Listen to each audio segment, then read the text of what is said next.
நம்மளோட கடவுள் நம்ம மேலே கோவமா இருக்காரு. அவருக்கு பிடிச்ச தங்கத்த நம்ம குடுத்துட்டோம்னா, நம்மளோட இந்த சாபமும் சரியா போயிடும் அப்படின்னு அந்த பூசாரி சொல்ல, ஊர் மக்கள்லாம் சேர்ந்து திரும்ப அந்த மைனிங் ஒர்க்க ஸ்டார்ட் பண்றாங்க. மைனிங் ஓனரோட பையனே நம்ம ஹீரோ தானே. ஸோ இவர அனுப்பிச்சா நமக்கு ஏதாவது சொல்யூஷன் கிடைக்கும் அப்படின்னு சொல்லி நம்ம ஹீரோ அந்த குகைக்குள்ள தூக்கி போட, வெளியில வந்த நம்ம ஹீரோ ஒரே விஷயத்தையே பாட்டா பாடிட்டு இருக்காரு. அவர் என்ன பாடுறாருன்னு யாருக்குமே புரியல.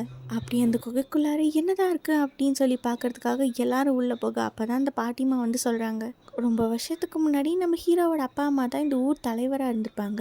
அவங்களோட ஊரில் தங்கம் வந்து ரொம்ப ஈஸியாக கிடைக்கும். அதனால அங்கே வந்து ஒரு பிஸ்னஸ் மேன் அங்கே மைனிங் பிஸ்னஸ் பண்ணலாம், அங்கே இருக்க மரம் மலை எல்லாத்தையும் அழித்து நம்ம ஒரு ஃபேக்ட்ரி கட்டலாம் அப்படின்னு சொல்ல, ஊர் தலைவரான அந்த லேடி அந்த ஆளை ஊரை விட்டே துரத்திடுறாங்க. ஆனால் இந்த பிரசவம் பார்க்குற அம்மா, உங்களோட குழந்தை ரொம்ப காம்ப்ளிகேட்டடாக இருக்குது, நீங்கள் வந்து ஹாஸ்பிட்டல் போனால் தான் காப்பாற்ற முடியும் அப்படின்னு சொல்லி நம்ம ஹீரோனை டவுனுக்கு அனுப்பிச்சி வச்சிடுறாங்க.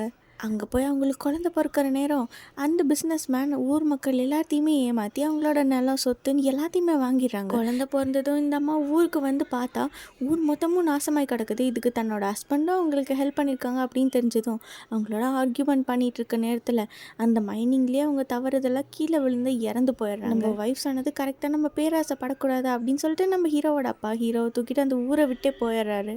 இப்போ இதெல்லாம் அந்த பாட்டிமா இவங்ககிட்ட சொல்ல, அடுத்த நாள் நம்ம ஹீரோ அந்த ஊர் மக்களோட சொத்தை எல்லாத்தையுமே திரும்ப அவங்கக்கிட்டே கொடுத்துட்றாங்க.